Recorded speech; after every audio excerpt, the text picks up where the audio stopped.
Buenas noches a todos los participantes del día de hoy. Para mí es un honor presentarles la actividad que tenemos preparada en el marco de la Semana del Médico 2021. Soy la doctora Cindy Vega Palavicini, soy miembro de Junta de Gobierno del Colegio de Médicos y coordinadora actual de la Oficina de la Mujer. Doy la bienvenida muy cordialmente al conversatorio El papel de la mujer en la escritura de la historia de la medicina en Costa Rica. Vamos a hablar brevemente, les voy a dar una reseña de la historia de la medicina y con una perspectiva de género. La historia, como discurso que recuenta hechos humanos, ha sido escrita en todas las disciplinas humanas desde la hegemonía del poder.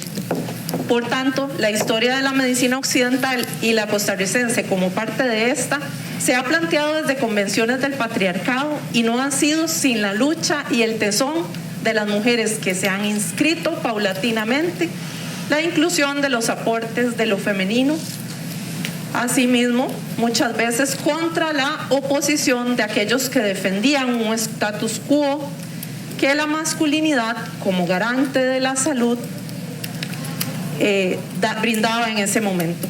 Hoy celebramos el aporte de la mujer en la medicina y la salud de Costa Rica y reconocemos a todas las pioneras que abrieron camino y a las luchadoras que día a día trabajan desde la cotidianidad por servir las filas de la atención integral de calidad a los usuarios de nuestro sistema de salud. Vamos a iniciar la sesión compartiéndolos a nuestra audiencia la solicitud de que participen con sus comentarios y aportes en esta sesión. Muchas gracias a todos por estar presentes. Para iniciar vamos a hablar de la relevancia de la mujer en la historia de la medicina en Costa Rica. Doctora Yalena de la Cruz. Con enfoque de género, existen diferencias en el desarrollo histórico de la medicina y de la sociedad en general desde una perspectiva de género y en la sociedad costarricense. En clases acostumbro cuestionar y me gusta hacer una pregunta hipotética, precisamente a raíz de la aparición de la escritura y el paso de la prehistoria a la historia. La pregunta es, ¿cómo creería alguien que es un costarricense, una persona costarricense, si lo único que tiene para definirnos es lo que muestran los periódicos La Extra y La Teja sobre nuestras costumbres y formas de vida? La obvia conclusión es que la historia escrita es una historia parcial del pedacito de mundo y bajo la visión de quien narra. Bien cuestionaba Brecht en su clásico poema Preguntas de un obrero que lee. ¿Quién construyó Tebas, la de las 7 puertas? En los libros aparecen los nombres de los reyes. ¿Arrastraron los reyes los bloques de la piedra? Tantas historias, tantas preguntas. Como ocurrió con los esclavos, también la historia de la mujer ha sido invisibilizada. Como lo indicaba la doctora Vega Palavicini, se ha escrito desde la hegemonía del poder.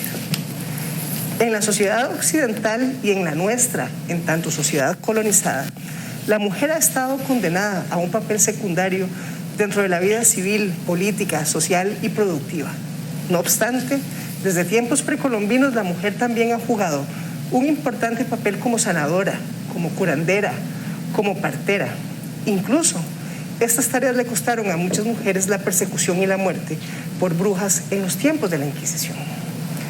Las páginas de la medicina, de la historia de la medicina, tienen pasajes tristes. Algunos tienen asidero en los textos del Antiguo Testamento. Levítico 15, 19, 23. Cuando una mujer tenga flujo, si el flujo en su cuerpo es sangre, ella permanecerá en su impureza menstrual por 7 días y cualquiera que la toque quedará inmundo hasta el atardecer. Levítico 12, 1, 5. Y el Señor habló a Moisés diciendo: hablad a los hijos de Israel y diles: cuando una mujer dé a luz y tenga varón, quedará impura por 7 días. Pero si da a luz una niña, quedará impura por 2 semanas. Hay hasta en eso una diferencia importante. Se es más impuro cuando se pare una mujer. Hipócrates, el llamado padre de la medicina, porque rompe el concepto prevaleciente de que la enfermedad es un castigo divino, nos da su teoría de los humores que explica la enfermedad, la discrasia, como algo que sucede en el cuerpo humano, nos habla de la sofocación histérica, una dolencia que aparece cuando el útero se desplaza a la parte superior del abdomen en busca de fluidos. Los médicos hipocráticos creían que la menstruación causaba trastornos mentales y que el útero era un órgano móvil cuyo desplazamiento originaba enfermedad. Distinguido psiquiatra, uno de los primeros psiquiatras, el doctor Álvaro Gallegos, lo explicaba así: histerón significa útero e histérica es la mujer que tenía una falta de cúpula o útero sediento. En búsqueda de la humedad que le falta, se desprende de su posición y da vueltas por el abdomen en busca de ella. El tratamiento se hacía con masajes para procurar que el útero regresara a su lugar. Ya en la Edad Media el concepto cambia un poco y se cree que la histeria era un mal que afectaba a las mujeres brujas influenciadas por el diablo. La Inquisición persigue las brujas. La Inquisición mata a las mujeres que hacen magia, que dan curación con plantas. En fin, hay todo un cambio radical desde la antigüedad a la Edad Media, que luego se vuelve a cambiar en el Renacimiento, cuando la histeria pierde su relación demoníaca y vuelve al campo estrictamente médico, con estudios que culminan en el siglo XIX con sanatorios para mujeres histéricas. Y la recomendación terapéutica del paroxismo histérico, que consistía en un masaje pélvico. ¿Y qué pasa en Costa Rica? Nada diferente. La editorial de la Universidad de Costa Rica publicó en el 2020 la tesis doctoral de Mercedes González sobre la construcción cultural de la locura femenina en Costa Rica entre 1890 y 1910, que evidencia que el útero sediento fue causa de internamientos en nuestro naciente hospital psiquiátrico. Hoy, en pleno siglo XXI, seguimos usando el término histérico con la misma connotación. La Real Academia Española nos dice en su diccionario del 2001 que la histeria es una enfermedad nerviosa crónica, más frecuente en la mujer que en el hombre, caracterizada por gran variedad de síntomas, principalmente funcionales y a veces por ataques convulsivos. Para el diccionario actual, nada más le quitan que afecta más a la mujer que a los hombres, pero mantienen el mismo sentido que se le daba, con esa connotación peyorativa, y la mujer sanadora se convirtió en bruja y luego en histérica. Muchas gracias por su respuesta, doctora de la Cruz. Y cuéntenos un poquito respecto a esto que le voy a preguntar. ¿Existen diferencias de género que hayan ocasionado y perpetúen desigualdades para las mujeres que quieran estudiar medicina? Definitivamente. Es decir, la socialización se ha dado desde la familia, y como lo decía doña Yadira Calvo, a veces la mujer es víctima y cómplice, reproduciendo el sistema que nos vendió en Costa Rica el Paco y Lola, con tareas típicamente femeninas y típicamente masculinas. Papá lee el periódico mientras mamá lava. Papá ve televisión mientras mamá amasa la masa. Entonces, en el plano educativo, la mujer también ha sido excluida. Primero, las universidades europeas no admitían mujeres. Y aquí voy a poner solo dos ejemplos.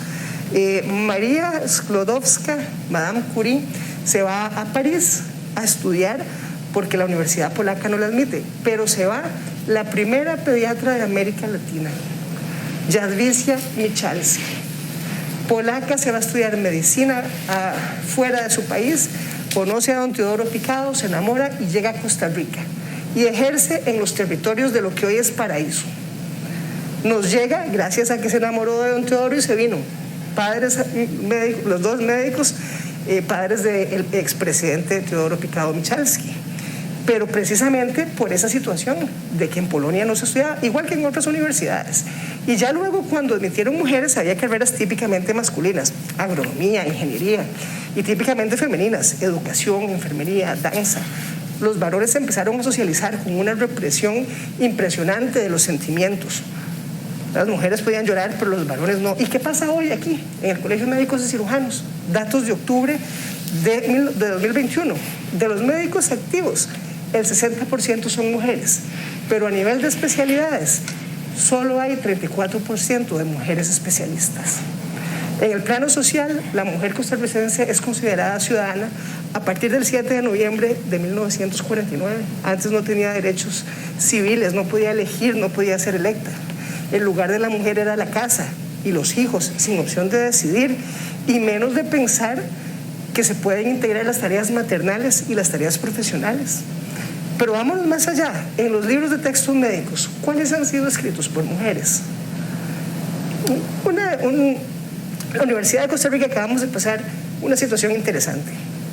Valeria Rodríguez, joven abogada, siendo estudiante, como candidata estudiantil al Consejo Universitario, impulsó un proyecto, Mujeres en la Bibliografía, porque decía, ¿cómo es posible que yo vaya a leer y no haya textos de mujeres? ¿Y cómo es posible que yo, para hablar, tenga que citar a un varón para ser reconocida, para que mi opinión sea reconocida y validada? Y entonces esto provocó toda una discusión de lo que es la participación de las mujeres en espacios académicos, en congresos y en simposios. Y ahora se procura, como una acción afirmativa que también sirva de referente a las nuevas generaciones, que haya mujeres que se puedan visibilizar, que usted pueda citar autoras y que además en los programas del curso estén citadas esas mujeres y no sigan permaneciendo en el oscurantismo, en la invisibilidad. La historia es una historia de personas y las personas somos hombres o mujeres, o si quiere más bien hombres y mujeres, que tenemos que caminar juntos y construir una sociedad inclusiva y una sociedad solidaria. La medicina no se escapa a eso. Hay muchos retos en medicina también. ¿Cuándo vamos a decir, por ejemplo, que por igual para varones y mujeres son la ortopedia, la pediatría y la urología? ¿Cómo es eso que la urología y la ortopedia para varones y la pediatría para mujeres? ¿Y las vocaciones? Entonces hay mucho estereotipo que romper y eso se logra mediante la educación. Doctora, muchísimas gracias por toda su ilustración. Les quiero comentar que al igual que muchos colegas, la doctora de la Cruz fue profesora mía de Historia de la Medicina en la Universidad de Costa Rica y al día de hoy orgullosa de eso porque el bagaje histórico que tenemos los estudiantes de medicina de la UCR y ahora médicos pues es amplísimo gracias al curso que nos dio la doctora de la Cruz. Muchísimas gracias por todo su aporte. Gracias a usted. Ampliamente conocido en el país por toda la trayectoria que usted tiene, doctora. Muchas gracias. Con mucha honra les presento a la doctora Oliva Brenes Antonini. La doctora Brenes es médica psiquiatra y es especialista también en administración de servicios de la salud. Y al día de hoy nos va a hablar desde su perspectiva, donde cuando ella abrió camino, la medicina era un campo de dominio masculino y tuvo que romper paradigmas de género en el ámbito profesional ante una sociedad francamente dirigida por hombres. Doctora Brenes, ¿qué barreras tuvo que romper usted para llegar a ser la primera directora de un hospital nacional, como lo es el Hospital Nacional Psiquiátrico, desde sus inicios en la Escuela de Medicina, pasando por su especialización y finalmente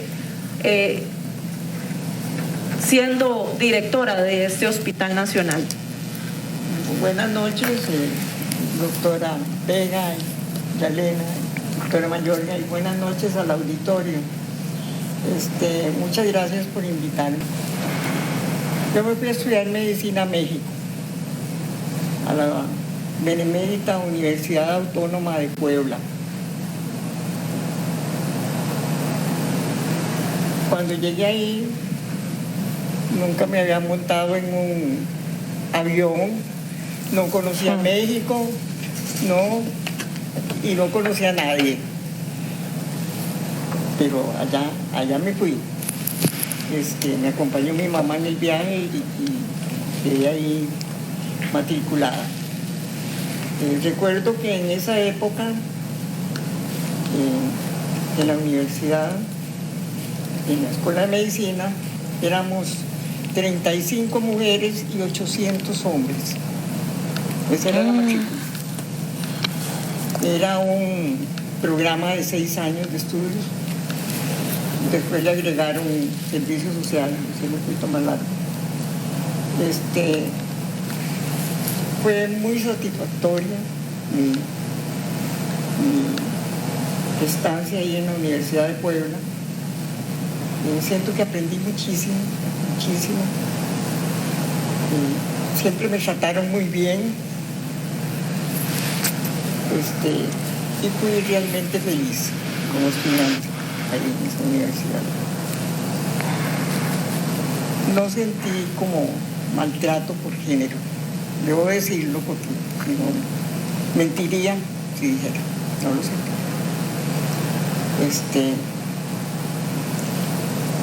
Tuve experiencias muy bonitas. Hice servicio social en un pueblito que se llama Oxcatlán, del estado de Puebla, con una población indígena bastante grande, algunos de los cuales solo hablaban en náhuatl, no hablaban castilla, como dicen ellos, atendiendo partos en petates porque no acostumbraban cama, ¿no? Con una lamparita y un foco. Pero fue realmente bonito. Llegué a Costa Rica y entré al Hospital San Juan de Dios. Y la verdad es que siempre fui bien tratada. Es decir, mi experiencia es esa. Siempre fui bien tratada. Después entré a la residencia de psiquiatría en el Hospital Nacional Psiquiátrico. Para ese entonces el hospital pertenecía a la Junta de Protección Social. Entramos 4 compañeros y yo, 4 hombres y yo. Y luego se agregó otro compañero que todavía tenía que presentar un examen de incorporación porque se había graduado en una universidad extranjera, y entonces estaba como interno lineal. Es el único interno lineal que yo he conocido en mi vida, porque no era un interno rotatorio, era lineal porque era solamente de psiquiatría.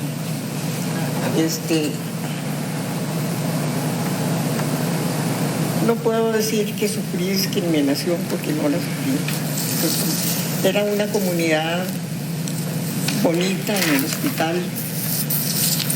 El hospital psiquiátrico fue fundado en 1890 y tenía ya toda una trayectoria y una formación y una manera de ser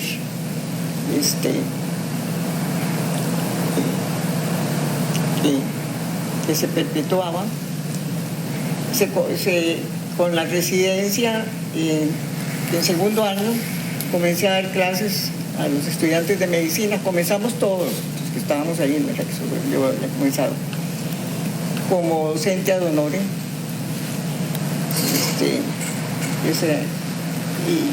Y teníamos mucho entusiasmo.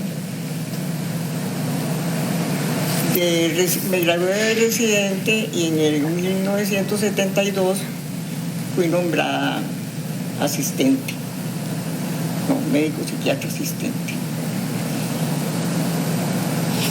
Seguí ahí en el hospital, siempre trabajando mucho, había muchísimo trabajo, eran 1.142 camas las que había. Y en 1971 se universalizaron los seguros. Eso fue una situación muy importante porque eso va a dar pie también a que luego los hospitales de la Junta pasen a la caja porque van a tener mayor recurso económico. En realidad la Junta tenía muchos hospitales y a veces había cierta dificultad en mantenerlos, aunque la Junta siempre fue muy generosa. En 1974 pasamos a Pavas.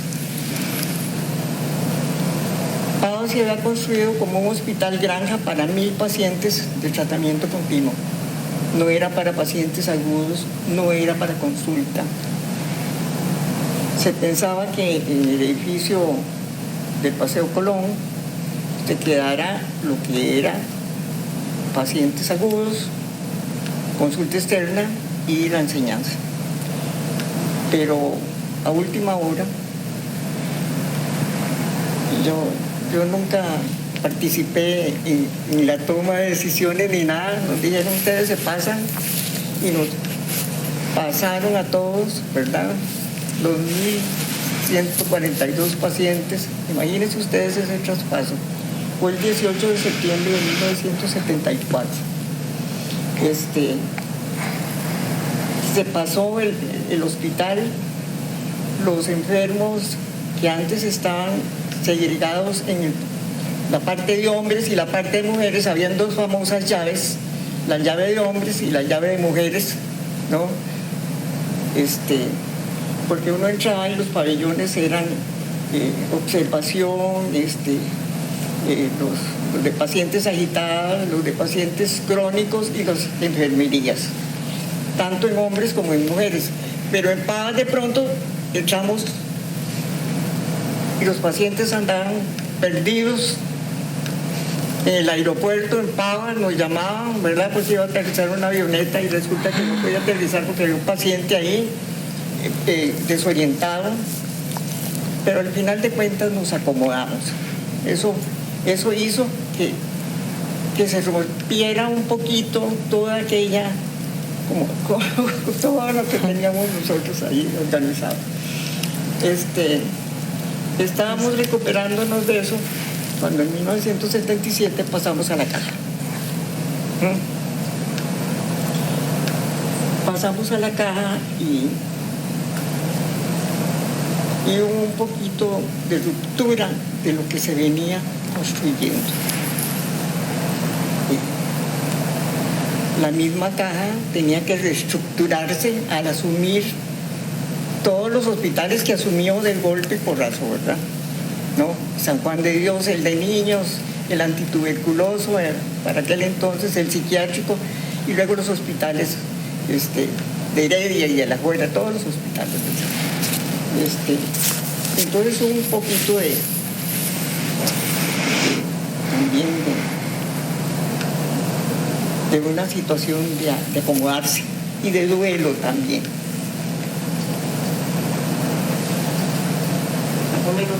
Un minuto. Voy a hacer todo muy rápido. Tuve una carrera administrativa, salió el concurso para jefe de clínica, concursé y lo gané. Posteriormente hubo el concurso de jefe de servicio,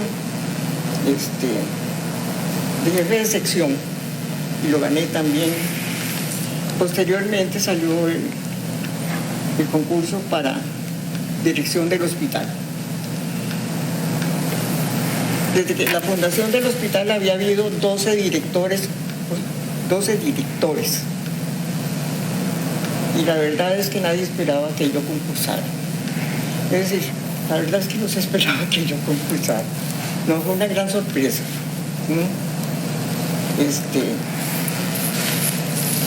Fue todo una sorpresa y alguna gente se disgustó, pero al final yo no quedé en el concurso, es decir, quedé como elegible, pero yo no quedé, no importa, no quedé. Posteriormente hubo una situación de intervención del hospital, ¿no? Y nombraron a una persona que estaba en las funciones de interventor. Esa persona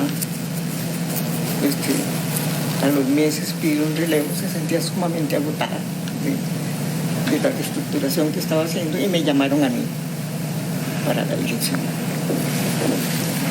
Ahí estuve 13 años hasta que me jubilé en el 2009.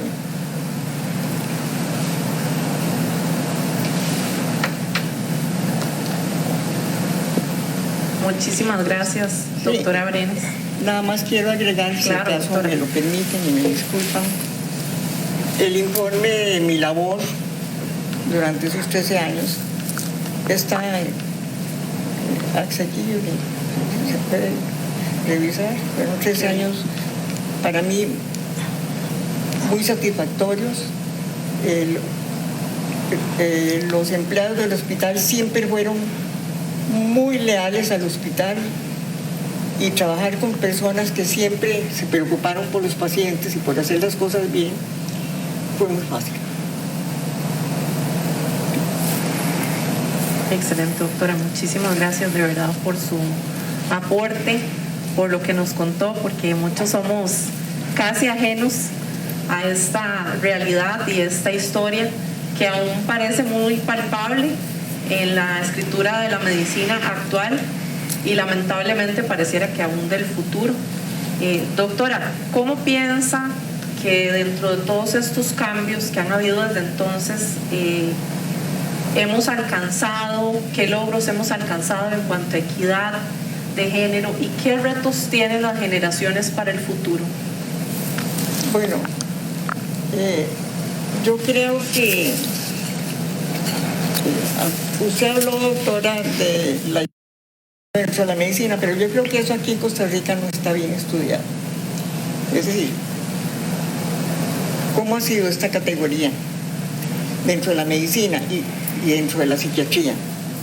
Tampoco ha sido estudiada la clase social, y tampoco ha sido estudiada la clase religiosa. Yo creo que esas tres cosas tienen importancia dentro del desarrollo que se ha dado en la historia de la medicina. En realidad, hubo 12 directores antes, pero es que las mujeres no salían a estudiar. Es decir, quienes estudiaban eran los varones de cierta clase social que podían irse a estudiar, porque la mujer no se veía bien que se fuera a estudiar a otro país. Aquí si vemos las cuestiones de los migrantes eran hombres. Eran poquititas las mujeres que venían, porque la mujer no entraba dentro de esta cuestión, la mujer se quedaba en casa. Entonces yo no culpo que hubieran 12 hombres, porque ese era el recurso que había. Yo no siento que eso fuera machismo, era el recurso que había. Eran los médicos que habían, ¿no? Las doctoras que habían, las psiquiatras o las que podían servir ahí. La verdad es que yo no sé quiénes serían, quiénes podrían haber sido. Cuando yo entré a la residencia habían solo 2 psiquiatras, 2 mujeres, nada más. Ya después se fueron agregando otras y han ido creciendo, porque la profesión de alguna manera se ha ido feminizando, ¿no? Se ha ido feminizando lentamente, porque el papel de la mujer en una sociedad paternalista como la nuestra, y el hospital era muy paternalista, la conformación del hospital era paternalista, ha tenido que irse abriendo campo. Yo siento que no es tanto machismo. Yo siento que son circunstancias que se han dado, ¿no? Si hay 100 hombres y 2 mujeres, ya pues hay más posibilidad de que quede un hombre en algún puesto X por algún motivo, ¿no? Entonces, sí, ya vencí el tiempo. Todavía tengo tiempo. Bueno. Entonces yo creo que las cosas han mejorado. Es decir, estamos en un proceso de cambio. El mismo hecho de que nosotros ahora podamos estar sentadas aquí dirigiéndonos ante una audiencia, aunque la pandemia no nos permita hacerlo presencial, es un signo de cambio y de mejora. Y va a depender mucho de nosotros. En medicina hay que estudiar mucho, hay que dedicarle mucho tiempo. Tenemos la cuestión de los hijos, los embarazos, la crianza de los hijos, que ha sido un papel femenino básicamente, ¿no? Las tareas de los chiquitos es la mamá la que ayuda generalmente, porque ha sido una cuestión cultural, pero eso lentamente cambia. Y yo soy optimista en cuanto al futuro de la gente joven que se está desarrollando como médico. El mismo hecho de que la escuela de medicina se abriera aquí permitió que mucha gente que no podía estudiar, porque no podía salir, se metiera a la escuela de medicina. No solo hombres, sino muchas mujeres que tenían todavía menos posibilidades, aunque tuvieran recursos económicos, porque las mujeres no se iban a otro lado a estudiar, no era bien visto. Así es que yo pienso que las cosas no están tan mal. No sé. Ya a esta edad ya uno cambia de parecer con algunas cosas. Doctora Brenes, muchísimas gracias por su aporte. Seguimos con la doctora Thais Mayorga Acosta. Muchas gracias. Doctora Mayorga es salubrista pública y además es directora del área rectora de salud de la Cruz Guanacaste del Ministerio de Salud. La doctora Thais nos va a hablar desde el enfoque del punto de vista de la salud pública y nos va a exponer el rol de la mujer médica en los anales de la salud pública en Costa Rica. Doctora Thais, ¿cuál fue la participación de las mujeres en los inicios de la salud pública? Bueno, buenas noches a todos, estimados colegas en las redes sociales, doctora Vega, doctora de la Cruz y doctora Brenes. Para mí es un placer. Bueno, aquí yo creo que recopilando de todo, porque en realidad es la salud pública data de décadas atrás. Las primeras 4 décadas del siglo XX prácticamente es donde se inició un desarrollo de la estructura para la salud pública, pero los logros obtenidos fueron pocos. Y les cuento la historia, bueno, que ya está escrita y continuamos escribiendo todo el personal de salud, las comunidades, las municipalidades y las instituciones, porque la salud pública siempre ha existido. Lo que pasa, lo que ha venido modificándose y donde se ha venido incluyendo más las mujeres o los hombres es de acuerdo al enfoque que se le ha venido dando desde esas décadas para acá. Entonces, al principio, a mediados del siglo XIX, era un panorama de terror, la salud pública, con la mortalidad infantil muy alta, pobreza, los índices de desnutrición. Entonces viene el Estado, que el Estado no era que no hacía nada, sí, claro que hacía, y se enfocaba más en una atención, en delegar para una atención individual, se prestaba más la atención individual, y religiosos también, ¿verdad? Tenían que ver en las decisiones, ¿verdad?, de la salud en ese momento. Y bueno, viene la epidemia del cólera, más o menos allá en 1856-57, que azotó el país, en Costa Rica, se perdió el 10% de la población. Aquí es donde el Estado dice, caramba, tenemos que hacer más cosas, necesitamos personal. Es donde comienzan a incluir a las instituciones, a hacer un ensamble con instituciones. Eso fue todo un proceso. Entonces es donde también viene a darse la figura, bueno, las juntas sanitarias de higiene, y vienen a conformarse poco a poco las secretarías de salud, que eran digamos el ministerio. Entonces aquí, y las municipalidades vienen a formar parte con el médico del pueblo. Ustedes pueden ver, ahora que hay tanta tecnología, los médicos del pueblo, se mencionan el doctor Carlos Durán, el doctor Moreno Cañas, el doctor Rafael Ángel Calderón Guardia. Sin embargo, el papel de las mujeres no era que no estaban en salud pública, porque nadie era excluido, pero sí había una invisibilidad, porque no se encuentran en las redes como podemos encontrar a estos íconos, ¿verdad?, de la salud pública. Entonces, ¿cuál ha sido el papel de la mujer en esas décadas asistencial? Entonces venían los médicos del pueblo, tenían sus asistentes, ¿verdad? Las asistentes, las enfermeras con un papel muy importante, enfermeras que se iban a caballo a los pueblos, porque entonces se fue ampliando poco a poco esa visión de la salud pública y iban ahí estaban las unidades sanitarias, ¿verdad?, en ciertos cantones, no era en todo el país, porque no había accesibilidad. Entonces, iban las enfermeras, habían parteras, y en esto menciono a una, porque si yo me pongo a mencionar todas las mujeres que han contribuido, tal vez no tituladas, porque había una barrera en la educación superior para la mujer, como lo mencionó la doctora de la Cruz y la doctora Brenes. Entonces, ellas vienen a hacer esa función asistencial, a visitar a los enfermos, a vacunar, y las unidades sanitarias también, la gente llega, hay toda una atención integral.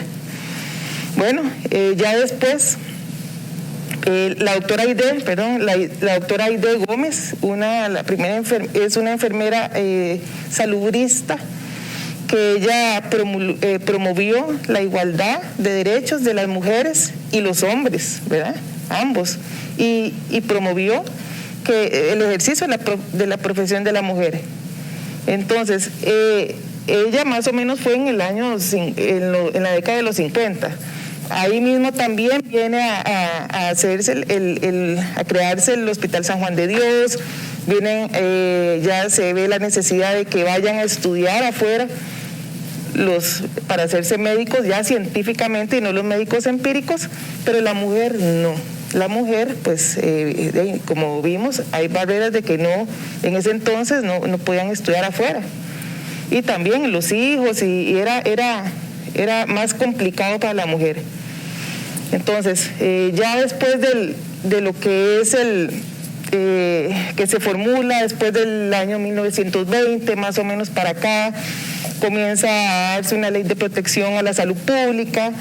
El Estado pasa de esa atención individual a educar gente, a tirar panfletos. Aquí es donde viene la participación activa de estas mujeres que dan atención en las unidades sanitarias y se dirigen a las zonas rurales, a las zonas donde no podía entrar, pero ni un caballo. A veces iban a caballo, pero a veces tenían que irse a pie. Entonces, y entonces esas políticas el Estado hizo políticas públicas que vinieron a contribuir a que se hiciera una estructura más formal. Se vinieron a reforzar estos médicos científicos, ya no los médicos empíricos, se empezaron a hacer leyes, políticas, y entonces viene ya después de los 70s a darse más importancia a la promoción de la salud, ¿verdad?, a la prevención. Y aquí, ya más para acá, en los 80s, tenemos una asesora del ministerio muy importante, que es la doctora Ana Gabriela Ross, que, bueno, entonces la salud pública ya no viene a ser solo la atención a la enfermedad, sino que se enfoca también en lo que es el agua, el saneamiento ambiental. Se promovía que la gente que tuviera los servicios básicos, porque antes se promovía que fueran a los servicios de hueco y no al aire libre, pero más para acá, más recientemente ahora, no, ya los servicios de hueco no, más bien ahora les damos las letrinas. Vea cómo va, cada vez va como creciendo más el conocimiento y mejorando la sanidad. Entonces la doctora Ana Gabriela Ross, inclusive, no sé si recuerdan algunos, pero las fiestas de Zapote, ella contribuyó para que hubieran servicios sanitarios, acceso al agua, porque ahí no se daba nada de eso. Entonces, además de eso, mucha contribución en lo que es las edificaciones, los alimentos. la garantía de que poder consumir alimentos con toda la manipulación adecuada, la leche pasteurizada, etcétera, etcétera. Entonces, prácticamente la participación de la mujer ha sido de siempre. Sin embargo, no se ha visibilizado como tal, y solamente a partir de que yo, digamos, de lo que se ha escrito, básicamente después de los 80s para acá, es donde se viene a ver como más esa figura en puestos muy importantes, puestos de gerencia, entre otros. Doctora Mayorga, muchísimas gracias por su aporte. Nos ha dado un panorama bastante amplio de lo que ha sido la salud pública a lo largo de la historia de la medicina en Costa Rica. De verdad su enfoque nos enriqueció. Le quería hacer una pregunta adicional a la doctora de la Cruz, que en realidad, pues, como les hablaba, ella ha sido pues un pilar en la educación de la historia de la medicina en nuestro país. Entonces, pues, no me puedo ir sin preguntarle algo más, por lo menos para sacar provecho de todo su conocimiento. Dado que la historia se construye con experiencias presentes e incluso futuras, ¿qué podemos hacer para eliminar las desigualdades de género en las nuevas generaciones, doctora? Gracias por la pregunta. Déjeme hacer un paréntesis para entrarle a esa respuesta antes. La doctora Brenes Antonini nos ha ilustrado con su experiencia y nos ha dicho que solo los hombres podían ir a estudiar afuera, que las mujeres no, y que justamente producto de esa falta de oportunidad educativa es que nos encontramos que las mujeres no podían acceder a los puestos. Efectivamente, esa es una gran verdad. Eso fue lo que pasó. La educación es un arma que transforma y que abre oportunidades. Y para mí, el hecho más importante en la historia reciente y en lo que es hoy la medicina en Costa Rica es la apertura de la Escuela de Medicina de la Universidad de Costa Rica. La Universidad de Costa Rica se crea en 1940. Hoy estamos en el auditorio Dr. Rafael Ángel Calderón Guardia, médico que firmó esa ley, que firmó también la ley de creación de la Caja Costarricense de Seguro Social. Pero la Universidad de Costa Rica se abre sin escuela de medicina. Cuando uno se lee el diario de don Luis Demetrio Tinoco, ve todas las presiones que hay para no abrir la escuela, y la escuela no se abre. Y es el doctor Peña Chavarría el que con grandes esfuerzos lucha por abrirla y termina abriéndose siendo el diputado como ley de la República. Hoy sería inconstitucional, porque la Universidad de Costa Rica puede darse su gobierno propio y una asamblea legislativa no le podría decir abre la escuela. Lo cierto es que los primeros estudiantes entraron hasta 1959 y la primera graduación fue del año 65. 12 médicos costarricenses, los primeros muchachos que tuvieron la oportunidad de educarse en Costa Rica y en una universidad pública. Se graduaron 10 varones y 2 mujeres en esa primera graduación. Y a partir de ahí, el panorama de la medicina cambia. Quien tenga vocación puede estudiar en Costa Rica, no como decía la doctora Brenes, solo aquel que tenía medios económicos para poderse mantener en Europa. Entonces, o en algunas otras universidades, pero fundamentalmente las europeas era donde se iba a estudiar a principios del siglo XIX, del siglo XX. Entonces, hay un segundo cambio, que es 1976, cuando se abre la Escuela Autónoma de Ciencias Médicas, y hoy hay 8 escuelas privadas de medicina. Entonces, la realidad hoy de la posibilidad de estudiar para todos es radicalmente diferente. La doctora Thais habló de algo importante, la Junta de Protección Social. Ahí hay unas mujeres también que se nos quedan invisibilizadas. El Hospital San Juan de Dios se construye en 1845, abre puertas. E igual que el San Juan de Dios, el Sanatorio Durán, la Cárcel del Buen Pastor y otros sitios de atención eran atendidos por médicos que muchos donaban, digamos, su tiempo por caridad, iban a trabajar ahí, algunos de planta y otros iban después de sus consultas privadas, pero había un personal permanente a cargo de esos enfermos que se atendían primero por caridad de la Junta de Caridad, y cuando se cambió el concepto a Protección Social y se le cambió el nombre de la Junta, también estaban ahí las monjas. Las monjas fueron invisibilizadas en ese proceso y han sido invisibilizadas en ese proceso de atención. Hicieron también un gran trabajo en la atención de los enfermos. Ha habido un cambio generacional, sin duda, en cuanto a roles y derechos, en cuanto a las opciones de estudio, a las posibilidades de estudiar en Costa Rica. Nos quedan algunos retos en salud de la mujer. Eliminar los estereotipos como la histeria, pero también la violencia obstétrica, temas de la privacidad, del consentimiento informado, entender especificidades biológicas. ¿Cómo es posible que en farmacología se nos siga enseñando que se hacen las recetas iguales, pero exactamente iguales a una mujer de 1,60 m y de 60 kilos de peso que a un varón de 85 kilos y de 1,75 m? En lo único que adaptamos las dosis por pesos en pediatría. ¿Podríamos cuestionarnos eso? Ahí, digamos, es un tema a discutir, obviamente. Pero también, digamos, hay un tema de cómo nos hemos venido formando. En lo que usted llamaba la hegemonía del patriarcado, la sociedad lo que tenía era vínculos de dominación de los varones sobre la naturaleza y sobre las mujeres.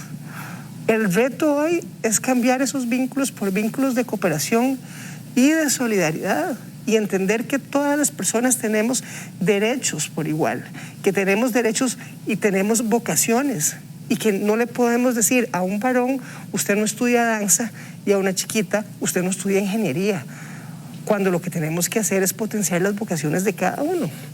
En alguna ocasión se le preguntó a la antropóloga Margaret Mead cuándo empezó la civilización. Les voy a leer su respuesta, ¿verdad? La civilización, nos decía ella, es la ayuda comunitaria. ¿Cuándo empieza? En el momento en que un fémur roto se curó, porque alguien se tomó el tiempo para quedarse con esa persona que cayó. Curó la lesión, puso a la persona a salvo y le dio cuidado hasta su recuperación. Ayudar a alguien a atravesar la dificultad es el punto de partida de la civilización. Y hoy podríamos decir que esta nueva civilización, este nuevo orden social, es uno que no discrimine a las mujeres, que le dé igualdad de oportunidades y reconocimiento pleno de derechos, y donde se sustituyan esos vínculos de dominación por vínculos de cooperación y solidaridad. Muchísimas gracias, doctora. Y quería finalizar con algunas perlitas de lo que dijeron las doctoras el día de hoy. Y en realidad, bueno, como dijo la doctora de la Cruz, a pesar de que al día de hoy en el gremio somos mayoría, en el programa de especialidades médicas 34% solamente. Y esto habla mucho de todo lo que nos queda por trabajar, tanto a hombres como mujeres, a médicos y a médicas en este campo, y también como sociedad. Esto pues evidencia que al día de hoy y en este año 2021 todavía existe pues mucho más dificultad para la mujer llegar a alcanzar una de las sillas que ocupan los estudiantes de medicina, que ocupan los médicos que laboran y sobre todo los que son elegidos para las especialidades en medicina. La doctora Brenes nos contaba que no tuvo la percepción de haber sufrido violencia de género, sin embargo, pues nos comentó también que en algunos momentos no tuvo participación en la toma de decisiones trascendentales, incluso para su propio centro de trabajo. Tuvo muchos logros, ganó concursos, sin embargo, pues fue un poco tortuosa la llegada al puesto como directora de hospital, y eso pues pareciera que tuvo que ver con la lucha de género, es mi percepción, doctora. Hablando desde la parte del paternalismo, ¿Cómo es que de más de 400 estudiantes, solo 34 mujeres, ¿verdad?, habían? Empezando por sus hogares, cómo se fomentaba el estudio en los hombres, cómo se fomentaba el cuidado en las mujeres, todos los papeles que tenían que ver con el hogar en las mujeres y qué tanta oportunidad tenían esas mujeres respecto a esos hombres que sí lograban llegar a ocupar una de esas sillas en la escuela de medicina de cualquier universidad de latinoamericana.